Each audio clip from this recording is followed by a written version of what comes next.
អូនសាច់ស្តេកមិនឆ្ងាញ់ទេអេបងមានគីឡូក្រូចនោះតែយើងទៅទេអូខេសួស្ដីអ៊ំស្រីក្រូចនឹង1គីឡូថ្លៃមែន1គីឡូ5យន់ក្មួយបើមិនផ្អែមមិនយកលុយទេណែម៉ា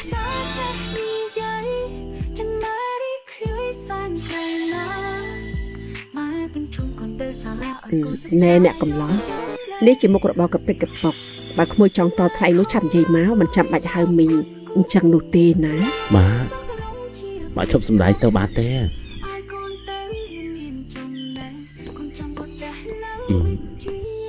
ណែកូនណាឆាប់ទៅតាមនាងឃ្លាមទៅលឿនឡើងម៉ាអាកាសធាតុត្រជាក់ខ្លាំងយ៉ាងនេះម៉ាក់ស្លៀកពាក់អញ្ចឹងចេញមកក្រៅមិនល្ងាទេម៉ាមើលដៃម៉ាក់ចោបាយសកាក្រៀមអស់ហើយកូនប្រុសម៉ាក់ធ្វើឲ្យកូនខ្មាស់គេណាម៉ាក់នៅណាហ៊ានថាម៉ាក់ធ្វើឲ្យកូនខ្មាស់គេនោះកូនមានជីវិតល្អបែបនេះគឺដោយសារតែម៉ាក់ដែរហ្នឹងណាប្រសិនបើកូនគ្មានម៉ាក់ទេនោះកូនគ្មានជំរងឬភាពកក់ក្ដៅដែរណាម៉ាក់ថ្លៃបងសាលារៀនម៉ាក់អេកូនប្រុសហត់នេះកូនសម្រាប់ចាយវាសនានៅបងថ្លៃសាលាសម្រាប់ឆោមីនេះបើមិនគ្រប់ទេចាំមកឲ្យថែមទៀតណាម៉ាក់ប្រឹកធ្វើការហត់នៅខ្លាំងម៉ាក់ហត់ទេប៉ុណ្ណឹងនោះកូនណាឆាប់ទៅរៀនទៅកូនណា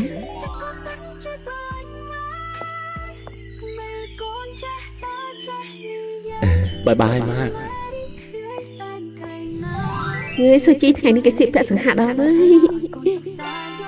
ម៉ាក់មកទីនេះធ្វើអីកូនប្រុសកូនច្បាស់ជារងាខ្លាំងហើយមែនទេម៉ាក់បារម្ភពីកូនខ្លាចកូនត្រជាក់រងានឹងណាម៉ាក់បានទិញកៅអៅពីកាផ្លេយកឲ្យកូនម៉ាក់កុំធ្វើដំណើរតាំងពីឆ្ងាយហើយយកអាវមកកូនទៀតនេះម៉ាក់បារម្ភខ្លាចក្រែងកូនរងានឹងណាព្រោះអីវាត្រជាក់យ៉ាងណាហើយស៊ូឡាងគាត់នេះជាអូគាត់ជាមីងជាម៉ែដោះគេទេម៉ាក់គេខ្លាចគេត្រជាក់រងាម៉ាក់គេក៏ប្រើមីងឲ្យយកកៅអៅពីកាផ្លេនេះមកឲ្យគេទៅអញ្ចឹងពួកខ្ញុំជួយរៀនមុនសិនណាហើយយ៉ាគេពិតជាសង្ហាមែនម៉ាមិនបានជាម៉ាក់ប្រាប់គេថាម៉ាក់នេះជាម៉ែដោះកូនទៅវិញអញ្ចឹងម៉ាកូនប្រុសម៉ាក់ខ្លាចកូនខ្មាស់គេហើយក៏មិនចង់ឲ្យប៉ះពាល់ដល់ការសិក្សាម៉ាមានអីត្រូវខ្មាស់ទៅមុនក្រោយម៉ាក់នៅតែជាម៉ាក់របស់កូនដដែលហ្នឹងកូនណានៅកន្លែងធ្វើការថ្ងៃដំបូងអញ្ចឹងកូនត្រូវប្រឹងធ្វើការឲ្យបានល្អណាអូកុំបារម្ភអីម៉ាក់កូននឹងខិតខំធ្វើឲ្យបានល្អម៉ាក់រងចាំកូនណាកូននឹងទៅផ្ទះធំមួយម៉ាក់ណាឲ្យតែកូនមានក្តីសុខសុភមង្គលក្នុងខ្លួនកូនទៅបានហើយមិនបាច់មកខ្វល់ពីម៉ាក់ទេកូនមិនអាចអត់ខ្វល់ពីម៉ាក់បានទេម៉ាក់កូនទៅធ្វើការហើយណាតិចចា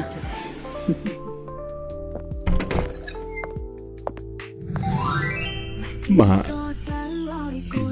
កូនតបស្នងសងគុណម៉ាក់មិនអស់នោះទេក្នុងមួយជីវិតកូននេះណាម៉ាក់ជាច្រើនឆ្នាំមកហើយម៉ាក់និងគ្រួសារបានជួយទំនុកបំរុងកូនយ៉ាងស្ងៀមស្ងាត់ម៉ាក់មកនៅផ្ទះជាមួយកូនទៅកូនទៅមើលថែម៉ាក់វិញចាប់ពីពេលនេះតទៅណាម៉ាក់ណាល្អកូនអ្នកមីងតែជួបគ្នាលើកដំបងចឹងក្មួយមិនដឹងថាអ្នកមីងចូលចិត្តអីទេក៏ទិញជាអាហារបំផុននៅរបបផ្សេងមួយចំនួនទៀតជូនអ្នកមីងទេសុធីងអូនណា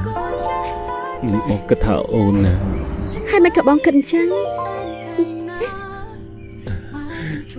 សុធីងក្មួយស៊ូឡាងគេបានស្គាល់ក្មួយធ្វើជាមិត្តស្រីគេពិតជាមានសំណាងមែនទែនក្មួយស្រីមិនប្រកាន់នឹងមីងទេឯដែលមីងនេះមានមុខរបរជាអ្នកលក់ផ្លែឈើនោះ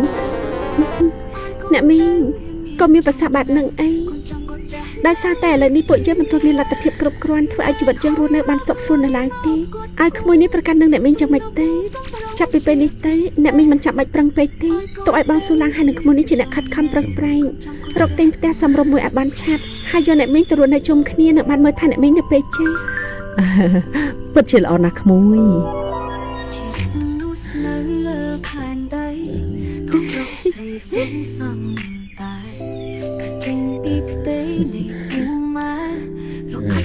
មើលថែកូនខ្លី